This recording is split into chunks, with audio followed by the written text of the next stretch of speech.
आगे भगवान कहते हैं कि धनंजय श्लोक प्रकृतेर गुणैः सर्वशः सज्जनों डेट गुरु कृपा लोक संग्रह हेतु मनुष्य को वैदिक विधियों का ज्ञान।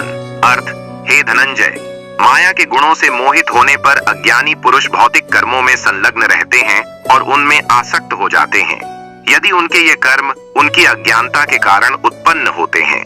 शास्त्रानुसार ये सभी कार्य अज्ञानी वर्ग लोक संग्रह हेतु करते हैं, यानी जो इंद्रिय सुख भौतिकवादी यानी संसार भोगने में अपनी बुद्धि लगाए रहते हैं, पूजा पाठ करने वाले हैं एवं परोपकारी हैं और सिर्फ इन्हीं अनुष्ठानों को ही अपना परमार्थ मानते हैं, तो ज्ञानी जनों का कर्तव्य है कि उन्हें शास्त्रों से समझाने का यत्न औचित्य से भोग विलास का प्रयास अवश्य करें।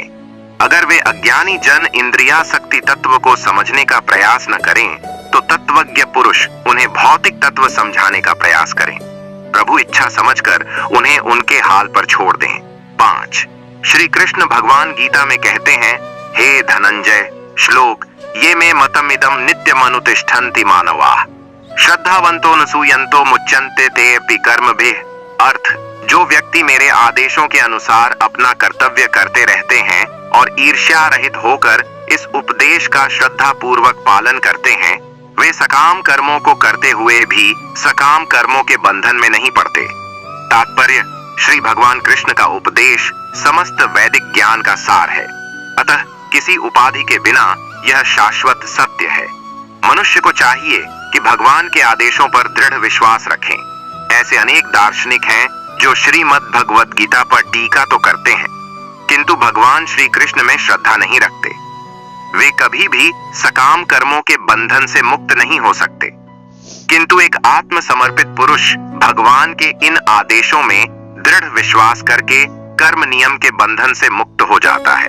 इसलिए मनुष्य को अपने दृढ़ विश्वास एवं भक्ति के साथ परमार्थ एवं निष्कामता का विचार किए बिना इस प्रकार कर्म की आज्ञा एवं श्रद्धा के साथ कार्य करने से मनुष्य भगवान के सभी उपदेशों का पूर्ण पालन करता है। यही मानव धर्म है। 6. श्री कृष्ण भगवान कहते हैं, हे प्रथापुत्र श्लोक ये त्वेतदभ्यसूयन्तो नानुतिष्ठन्ति मे मतम् सर्वज्ञान विमूढ़ान स्थान विद्धि नष्टान चेतसः आत्माव्यय 32। अर्थ, किंतु जो मनुष्य ईर्ष्यावश इन उपदेशों की उपेक्षा करते हैं और इनका पालन नहीं करते, उन्हें समझ लेना चाहिए कि वे समस्त ज्ञान से रहित, दिशाहीन तथा सिद्ध के प्रयासों में असफल एवं नष्ट प्राय हैं। तात्पर्य, ज्ञानी भगवान के उपदेशों की अवहेलना नहीं करता। अवहेलना करने वाला व्यक्ति चाहे कितना भी विद्वान या बड़ा हो, परंतु वह वास्तविक व्यक्ति बुद्धिहीन होने के कारण परम ब्रह्म परमात्मा के ज्ञान से वंचित ही रहता है। वह व्यक्ति हमेशा मायापति के मायिक जाल में फंसकर दरिद्रता पूर्ण ही रहता है। ज्ञान उसके जीवन में और उसके बोलने में प्रकट हो जाता है। निष्कर्षतः वह व्यक्ति अनेकानेक मतों व तर्कों में उलझा रहता है। श्री अर्जुन भगवान से प्रश्न करते हैं, हे देवकी नंदन श्लोक अतकेन प्रयुक्तोयम पापम चरति पूरुषः अनिच्छन्नपि वार्ष्णेय बलादिव नियोजितः 6 अर्थ, हे वृषनिवंशी, मनुष्य न चाहते हुए भी पाप क्यों करता है? किसके द्वारा प्रेरित किया जाता है? ऐसा प्रतीत होता है कि वह बलपूर्वक उसमें लगाया जा रहा है। तात्पर्य, प्रत्येक जीवात्मा ईश्वर की अंश है, इसलिए हम सभी भी आध्यात्मिक शुद्ध स्वरूप हैं, भौतिक कर्मों से युक्त नहीं होते।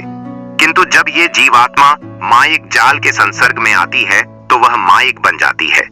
माया के कारण राग द्वेष से युक्त होकर क्रोध, मद, लोभ, मोह इत्यादि उत्पन्न होते हैं। जैसे इंद्रियां विषयों की ओर दौड़ने लगती हैं।